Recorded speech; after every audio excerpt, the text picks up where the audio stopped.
Dividend देने के बाद में देखिए प्राइस का जो डिफरेंस आता है, IDCW का जो प्राइस है वो 10 रुपये पे स्टेबल हो जाता है और ग्रोथ ऑप्शन का जो प्राइस है वो 11 रुपया हो जाता है।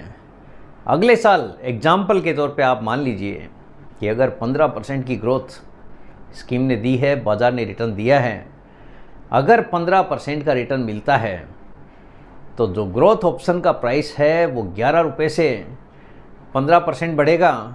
वहीं IDCW का जो प्राइस है वो 10 रुपये से 15% बढ़ेगा।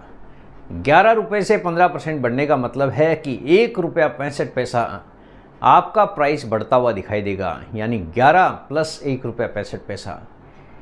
तो दूसरे ईयर का जो प्राइस हो गया वो 12.65 आपका प्राइस हो गया ग्रोथ ऑप्शन का।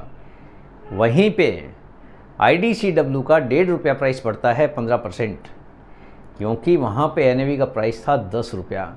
1 रुपया पहले ही आपको डिविडेंड के रूप में दिया जा चुका है, यानी वो पैसा स्कीम के पास से निकल चुका है। और जो पैसा निकल चुका है उस पर रिटर्न बनना कैसे संभव हो सकता है? AMC के पास में जो पैसा है रिटर्न उसी के ऊपर मिलता है। तो यहाँ पे आपका जो पैसा बढ़ेगा 10 रुपये के ऊपर 15%, यानी 1.50 आपका बढ़ने वाला है IDCW के अंदर। और यहीं से साल दर साल जैसे जैसे डिविडेंड डिक्लेयर होगा डिफरेंस आना शुरू हो जाएगा और ओवर द पीरियड ये डिफरेंस आपको काफ़ी बड़ा होता हुआ दिखाई देगा।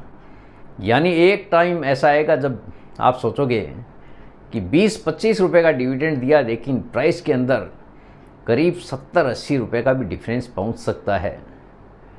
तो यहाँ पे शुरुआत हो जाती है जैसे जैसे डिविडेंड देती है कंपनी, उसके बाद में प्राइस का वेरिएशन शुरू हो जाता है।